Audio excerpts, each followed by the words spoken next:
As for the shutdown, the Senate yesterday rejected both Democratic and Republican funding bills for a fifth time. The House remains out of session after Speaker Mike Johnson canceled votes, saying the chamber has done its job in passing. No. He doesn't want these. He doesn't want Republicans around.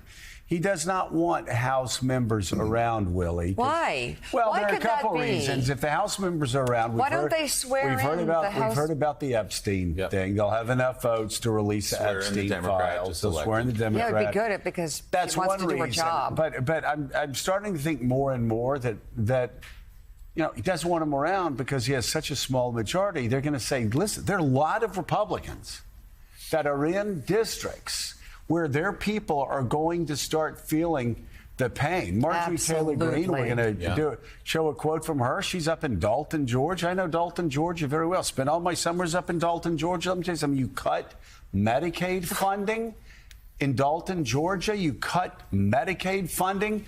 You know, in between the Dalton, Chattanooga, sort of, you know, Walker County, Catoosa County, Sea Rock City, Ruby Falls, all of those things. You're going to have a lot of rural hospitals hurting. You're going to have a lot of nursing homes hurting. You're going to have a lot of young Georgians, kids not getting the type of care they need to get. Like, that's why Mike Johnson doesn't want Republicans in town, because their constituents are getting hurt. And you look at all of the people in districts that Harris won, and you know, Republicans have a lot of reasons to actually vote with Democrats here and bring back some of these cuts. And talk about an interesting bellwether. Marjorie Taylor Greene saying to Republicans, guys, this isn't good for us. We want to expand those Medicaid benefits. My constituents like the Affordable Care Act that allows them to have health care. You're taking that away from them. This is bad, says Marjorie Taylor Greene. That district is a really interesting microcosm of what's happened in the country, because when I was growing up right across the Tennessee state line, it was a secure Democratic seat. Solid Democrat. Absolutely. Yeah. And then in 1992, a guy named Pat Buchanan does extremely well up there in the primaries against Bush 41. Right. And now it's this, you know, deep red district. But with this, you know, they need government. Well, I mean, it's like my district. It was in Northwest Florida. It was a Democratic district from Reconstruction up until 1994. But man, you know, when I campaigned, I didn't go to the Republican meetings first. I went to the Ross Perot United We Stand meetings first and nailed down my base there. Then I nailed down the as I called them, the wine and cheese Republicans. And then I had and that's what a lot of these districts are. They are conservative, but they are populist, and the people in those districts their parents need Medicaid funding. Their children need Medicaid funding. And more importantly than that, even if they're not on Medicaid, the healthcare facilities they go to are overwhelmingly dependent on Medicaid. So they're having to shut down parts of their hospitals. They're having to fire staff. They're having to get rid of pediatricians. They're having to get rid of the people who take care of their parents in the later years of their life. This is bad news for Republicans. $1 trillion slashed from health care funding to give $1 trillion in tax cuts to Elon Musk and you know, the richest people in the world. Yeah, it's so easy to just take the Beltway perspective and who's up, who's down politically. And it's important to remember the real people who are being involved by this, whether they live in blue districts or red districts or swing districts. And you're absolutely right. We know how underwater the so-called One Big Beautiful Bill is. Right now, you know, there's a lot of messaging wars in terms of the shutdown, but at the end of the day, Republicans do control all three branches of government. Odds are they're going to take a lot of the blame, Mike. And you know, and I also think it's not a helpful look when the House Speaker keeps Republicans away. They can't do their job. First of all, I think it's going to be more of a storyline that there's a district in Arizona that does not have representation in Congress right now. You know, just constituent services. They do not have a congresswoman because Mike Johnson won't seat her because of all this and because of the Epstein matter. And, you know, just want to keep Republicans at home. That's going to make people think, wait. How does this get resolved? And if not, then can the government reopen without the president negotiating with and speaking to Democrats? Well, Good evening. Great to be with you all. We've made clear that we will sit down with anyone, anytime, any place, either here at the Capitol or back in the Oval Office, to reopen the government, to enact a spending bill that actually makes life better for the American people as opposed to hurting them, and that addresses the Republican health care crisis. At the same time, we've also made clear that we will not support a partisan Republican spending bill that continues to gut the health care of everyday Americans. And Senate Democrats, once again, for the fifth time, demonstrated that today we're in lockstep in defense of protecting the health care of the American people and actually trying to reach an agreement that is designed to lift people up to address the cost of living crisis that exists in the United States of America, as opposed to continuing these failed Republican policies that are jamming up working class Americans all across the country. So when the president says he's talking to Democrats, who's he talking to? That's a really good question. I asked that question myself when I heard the comments, because he certainly is not talking to members of House Democratic leadership. I spoke to Leader Schumer earlier today.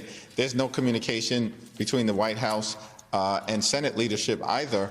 In fact, what we've seen is that Republicans have basically gone radio silent since the Oval Office meeting last Monday. And here in the House, where I'm present, Democrats are on duty, Republicans remain on vacation. It's extraordinary that for the second consecutive week, they've canceled votes because they'd rather shut down the government than actually provide health care to the American people.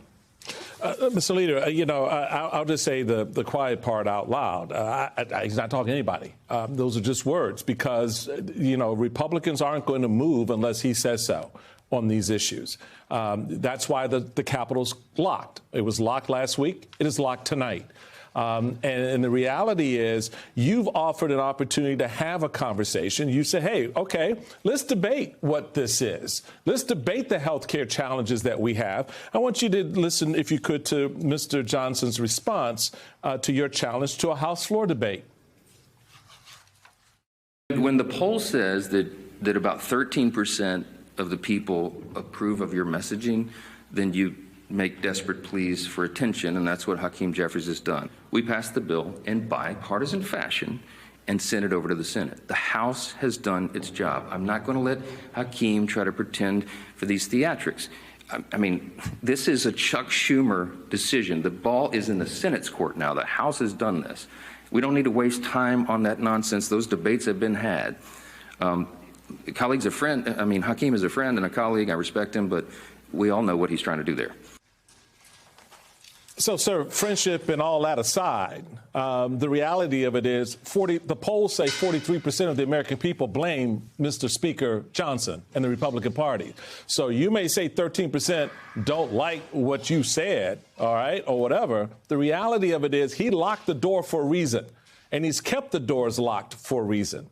So with that as the backdrop to all of this, what's your message to the American people tonight as you're standing locked out of the Congress, unable to do the people's business for over a week now, and you have this sort of diatribe of noise from Republicans about how the Democrats want to give free health care to illegal immigrants when we know that's not true because that's not what the law will allow. And people are trying to figure out what they're going to do because, hey, next week is payday. That's right. And there's no check coming. They're abandoning me. The sub-lead in this story, if you had newspapers still, we still have a few newspapers, but the sub-lead would be what you just said. They need government. Republicans need government as well as Democrats, especially Republicans, as Joe just explained, who depend on Medicaid, who depend on traveling and get covered by the ACA and are worried about their premiums going up and things.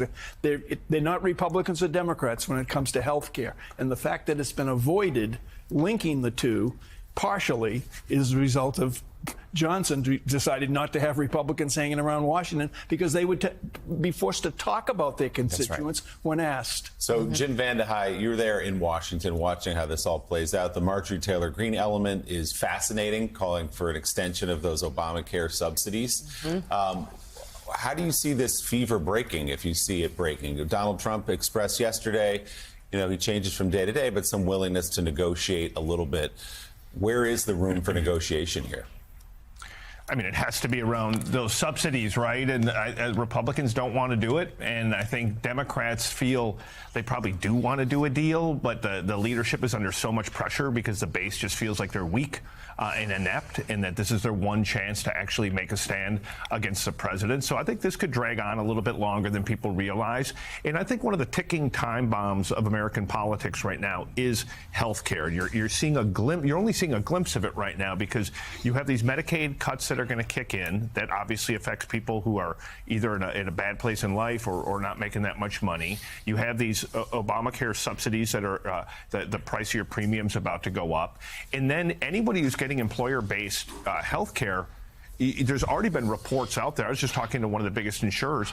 The average premium is going to go up 18% just because people need more care. I'm in the middle of budgeting at Axios. Ours is going up way more than 18%. So then when you're an employer, you have to think about, okay, do we eat all of that or do you have to pass it on to your employees? If you do pass it on to your employees, they're having to pay more out of pocket ultimately for health care. So this is a huge problem. And part of it is just the nature of having this like partially private, partially public healthcare system that we have that's growing insanely expensive and insanely inefficient. And I think this is just a taste of it. And I think for Republicans, especially if you're in a tight district and you're someone like Marjorie Taylor Greene, who there's a strain of MAGA that is kind of purist in its MAGA feelings, which is, hey, we got elected by helping people who are in the working class and helping people who were kind of forgotten by the Republican Party. And now that we're in power, it seems like we're forgetting them again. So they're really trying to hold their feet to the fire. And I think this comes through with Medicaid cuts, especially in places where that's really propping up the medical system. Trump's government shutdown has crossed from political strategy into a reckless power play, and the damage is piling up fast. Let's call this what it is: a self-inflicted wound by a president who refuses to take responsibility. Trump's shutdown revolves around control, keeping his party in line, avoiding uncomfortable questions about the Epstein files, and silencing the growing number of Republicans who know that this whole stunt is backfiring. House Speaker Mike Johnson literally canceled votes and told members to stay home. Why? Because the longer Republicans linger in Washington, the more likely some of them will break ranks. Their constituents are feeling the pain and the suffering. The rural hospitals cutting staff, clinics closing, Medicaid funding evaporating, citizens calling their offices and complaining. Even Marjorie Taylor Greene, one of Trump's most loyal foot soldiers, is sounding alarms. When Greene starts defending the Affordable Care Act, the situation has clearly gone off the rails. In small towns across Georgia, Alabama, and Arizona, people rely on Medicaid and local clinics to survive. When that funding disappears, it's not an abstract policy debate, it's parents losing care, kids missing checkups, and grandparents being turned away from nursing homes. And that's just the light end of it. People could lose their lives. And what's all this sacrifice for? To bankroll tax breaks for billionaires like Elon Musk and others of Trump's friends? Meanwhile, the GOP keeps spinning this as a Democrat problem, even though they control everything: the House, the Senate, the presidency, the Supreme Court. They've rejected bipartisan deals 5 times, all while pretending Democrats refuse to negotiate. The truth is, Democrats are physically showing up ready to talk. Trump's team keeps ghosting them. And it affects more than the poor. Premiums for employer-based health insurance are spiking up to 18%. Even companies with good plans are being crushed by costs. The system is breaking down, public and private, and Trump uses the chaos as leverage. This shutdown shows cowardice wrapped in the image of toughness. Real leadership would mean bringing both sides together to protect families, stabilize hospitals, and fix a broken system. Instead, Trump is using working Americans as hostages to score political points and to reward the rich and his buddies. At the end of the day, people don't care about who really wins this standoff. I really don't think it really comes down to which team is winning in this debate. They care about whether they can afford to see a doctor and food, and whether or not a doctor will set that broken bone without setting them into inescapable debt.